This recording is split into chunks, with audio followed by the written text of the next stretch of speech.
Hey guys, how's it going? It's Travis Sports with the Forest Hill Film Lab, and tonight I was down here developing, and I wanted to kind of talk to you guys about why you don't need a darkroom to develop film. A lot of times I tell people to develop their own film. Number one excuse is, I wish I could, but I don't have a darkroom. Well, that's a really bad excuse. So I'm going to tell you guys exactly why. I'm going to tell you basically just all the supplies you need to develop film. This is not a how-to video. This is a what you need video. So we're going to just dive into it, and I'm going to try to make it short and sweet. Alright, so I wanted to make this video because I always hear people say, I wish I had a darkroom so I could develop film, or I'd love to do this, but I don't have a darkroom, or I don't have space for one. You don't need a darkroom.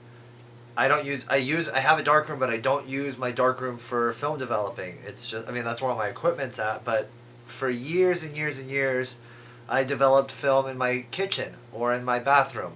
All you need is running water and a couple supplies. So I'm kind of just going to break down the supplies you need. I think that all these supplies probably cost $140 on Freestyle, all added together. But a lot of it is hardware. It's stuff that you need to buy one time, but then once you have it, you don't need to replace it. So the initial cost is kind of high, I guess, $140, but the maintenance cost is nearly nothing. So we're going to get started, and I'm just going to tell you guys, and I'm also going to have like an on-running list on the screen of what we've got, and I think I'll even pull up a price of what it costs. We'll see what it costs at the end. I'm freestyling the video, so it's just going to kind of tally up. But first things first, a dark bag. This is a dark changing bag. This is why we don't need a dark room, because you put it in here anyways. This is what you do, is you put the film in here, and you put it into the next item. A daylight tank. This is my Jobo tank, but I'm going to recommend a PATERSON tank. It's a similar tank, it's just more user-friendly. So there you go, developing tank. This is daylight safe. What you do is, it comes with two reels. Put the film on the reels inside of the dark bag. Put the film inside of the tank inside of the dark bag. And put the lid on. And now this is light safe. And you can pour chemicals in there, but it's not going to get any light into your tank.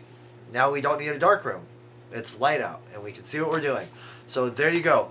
That excuse is bullshit. I don't want to hear it again. So we got the tank, we got the dark bag. The next, I'm just going to show you all the hardware supplies, then we'll get to the chemicals.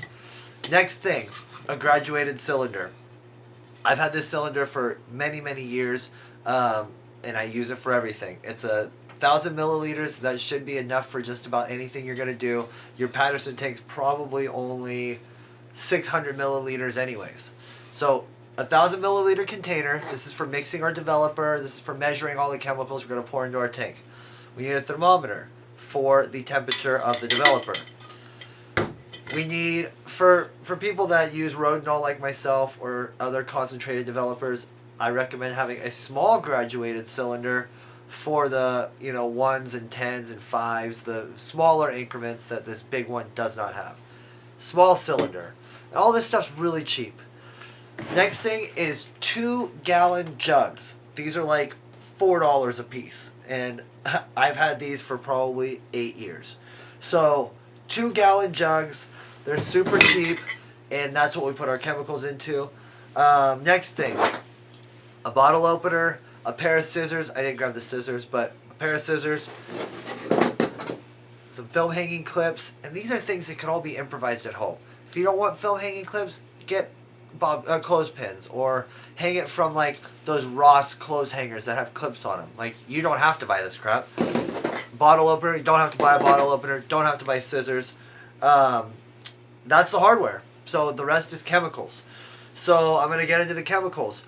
A lot of people think that, you know, the chemical part is difficult, but the best part about the chemicals are, like, half the chemicals you only need to buy once every few years. So the first thing we're going to talk about is developer. So this is one of the chemicals we need to replenish somewhat often. This is RODINAL. This stuff's like $13 or $14 a bottle. 500 milliliters. This stuff lasts me like 6 months in a bottle, and I develop a lot. I mean, maybe 4 months. Still, I develop a ton of film. So developer, and the other thing that we need to replenish is fixer. Okay, but the fixer you only need to do like every 4 months, 5 months. You can test it. And so the fixer, and then PERMAWASH. This is an extra step that not everybody does. I do it. This bottle is like 20 bucks. This is like the most expensive thing that'll be on your list as far as chemicals goes. But this bottle's lasted me years. This is the second bottle I've ever bought in my whole life. So 3 ounces of this makes a whole gallon. That's what these jugs are for. So we mix up 3 ounces of this. I mean, that's a 30-ounce bottle. This is a lot of stuff. Makes a gallon of this. This is done. You don't even need to think about this when you're developing. Now your PERMAWASH is mixed for months. It just washes the fixer off. Easy. And then with our fixer, we mix the fixer into the gallon jug as well. That lives in there for months. You don't need to worry about it for a while. The last chemical is photo flow. That's the last part of the process when you are developing. This stuff is insane. 1 to 200 dilution. So this bottle lasts forever as well. This is the 3rd bottle I've ever bought in my whole life. I just finished my 2nd bottle ever. So this stuff's going to last me till 2020. So that's pretty easy, and I think I covered it all. That's everything. That's all you need. We got our dark bag, our developer, our fixer, our PERMAWASH, our film clips, our graduated cylinders, our thermometer, photo flow, the 2 empty jugs to pour our chemicals that we buy into, and that's it. That's all you need. That's how easy it is. So now you guys know. I tried to make this video as short as possible, but go out there, get on freestyle.com, buy this list of stuff, and get to work. This is like $140, and it'll save you a ton of money. As far as scanning goes, an Epson scanner like a V600 or V500, they're like $150. So, $300 invested, and now you're developing and processing your own film often. And like I said, now that you have all the hardware, all the stuff that doesn't need replacing, in the future, this is all you replace. This is all I buy. I buy developer and fixer every 3 or 4 months. And sometimes I just buy 2 bottles, and then I don't need to worry about it for 6 or 7 months. As far as the other stuff, this stuff will sneak up on you. I buy this once every few years. The PERMAWASH once every few years. So, anyways, I hope this video was helpful. I'm looking forward to coming out to Washington, D.C. for my street photography workshop. If you haven't signed up yet, check it out. And until next time, you guys, thanks for watching and keep on shooting.